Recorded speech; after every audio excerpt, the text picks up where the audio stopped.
Okay, and welcome back to more just doing problems because I kind of feel like it. This is a physics problem this time. I'm waiting for Metaphor Fantasio to download, so that's why we're doing this. And this was the problem from yesterday.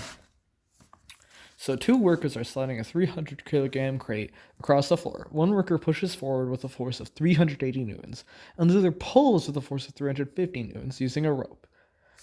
The crate slides with a constant speed. What is the coefficient of kinetic friction on the floor?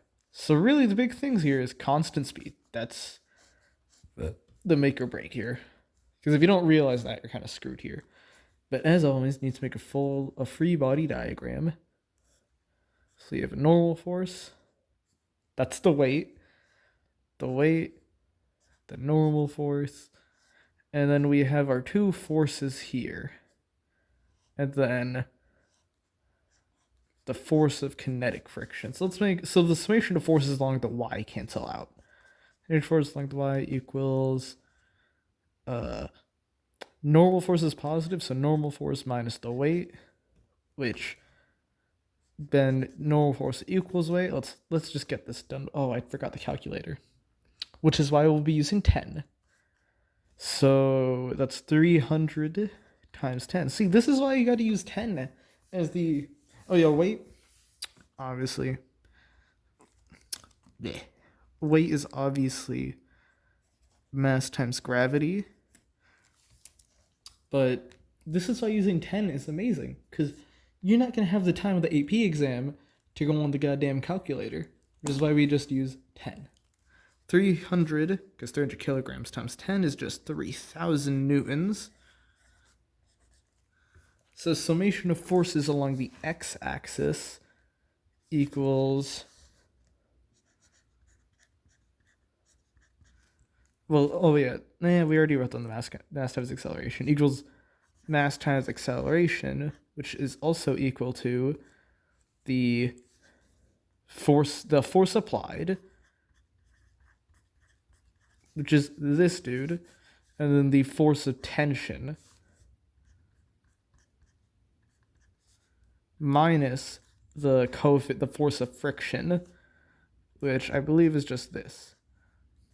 So the formula for the force of friction is equal to, oh yeah, by the way, mass times acceleration, constant speed. Acceleration is 0.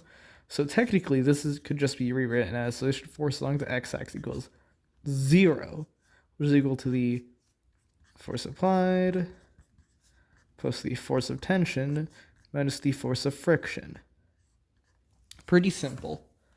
Like, this is a second law problem. I don't understand why they teach forces and then teach you the second law. Newton's second law is basically the summation of forces. But now we're trying to solve for the coefficient of kinetic friction. Well, the force of friction is made up of two things. The normal force times the sigma of kinetics. I think it's sigma k. Or no. U means mu, I want to say. Or this symbol right here basically means coefficient. So let's make it easier on ourselves and just add it to the other side. No duh, because it's equal to 0, we can do that. So the force of kinetic friction equals to the force applied plus the force of tension. Now, as we already said this, as we stated before, the force of friction is made up by the normal force and the coefficient of kinetic friction. We're trying to solve for the coefficient of kinetic friction. So we need to algebra this, and we divide by the normal force. So, coefficient of kinetic friction, the UK, equals force applied plus the force of tension, all of that divided by the normal force. This is a very crappy end. Now, I don't have my calculator on me. That's the one problem we ran into with this entire question. But we could try our damned hardest.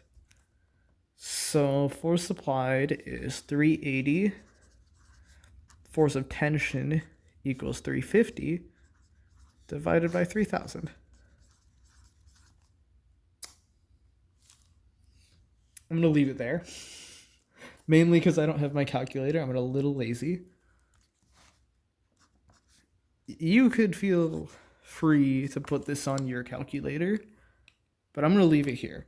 The thing with Newton's second laws is that primarily the way the AP exam will get you, or any physics professor, or anything will get you, is they'll have it be along a pulley.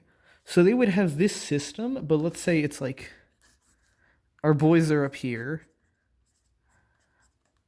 and they're trying to pull a block from down here. This would be it. I'll do a question like that maybe tomorrow. I might explain the integration by parts thing more in depth, because integration by parts is fun. Physics I like, but I'm in chemistry right now, and I need to do my chemistry notes instead of just helping out by being the physics TA and explaining this. But yeah, I love physics. It's my degree, mechanical engineering, but sadly, you need chemistry to do mechanical engineering, not AP Physics 1 algebra based. But yeah, that concludes this lesson. Tomorrow we'll probably do differentiation or L'Hopital's. We'll see. I don't really care. I just do whatever I feel like. But yeah. Bye bye.